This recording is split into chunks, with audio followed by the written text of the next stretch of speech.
Redback and Ericsson together fuel the broadband and triple play rollouts. We have been able to achieve what our biggest Japanese customer has been asking for in terms of the 64K subscribers. We just need to now tailor it to the general customer base. Right. Accelerate next generation IP network, enable the broadband mobile internet, and drive wireline and wireless convergence. Redback is a 10-year-old company. We were headquartered out of the Silicon Valley, where the majority of the innovation happens.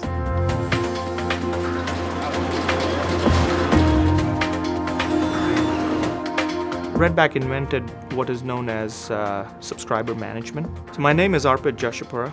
I'm the VP of Product Management here at Redback. What will it take? Passion, commitment, and execution.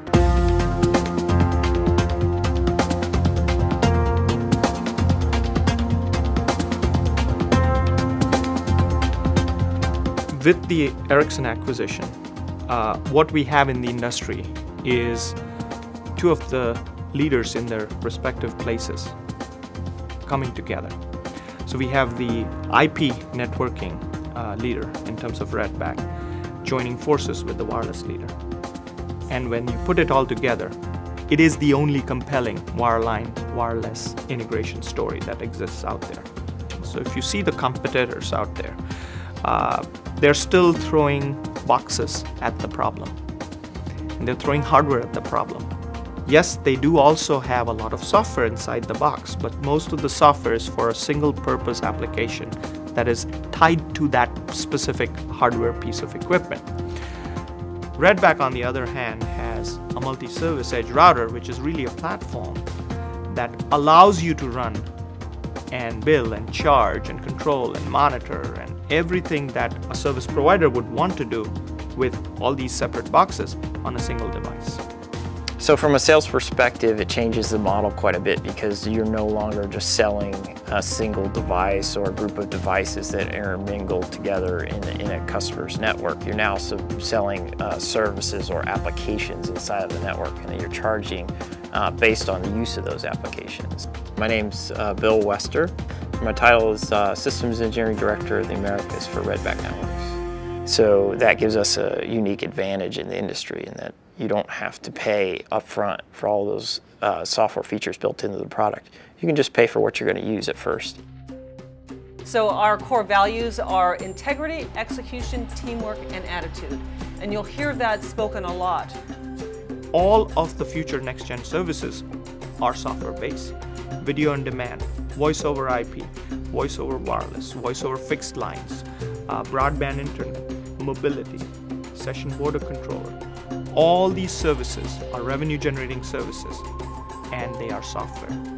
So no longer you're paying for the device, you're now paying for this application, which is internet connectivity, and you pay by the subscriber for that service to offer that. Companies like IBM and HP, they've already gone through some of that transition from hardware to software. So that same transition is happening at a network level now. We have what it takes: people, product, and focus. We do sincerely believe that we have the best employees in the market, we have the best products in the industry, and the service providers are our only focus. The customer can actually see the user portal. They can actually make those changes. They can actually get their hands around it. So when you can see and feel and touch software, you're more tempted to pay for it. The way we've seen to be able to compete with is you can give your customers a more compelling value proposition.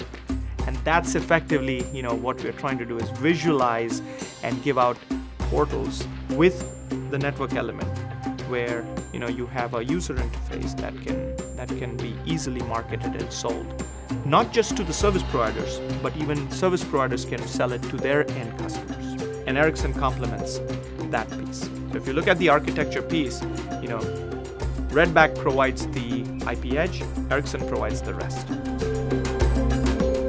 I think Redback being part of Ericsson is definitely an enabler for the future. Ericsson's vision is to be the prime driver in an all-communicating world.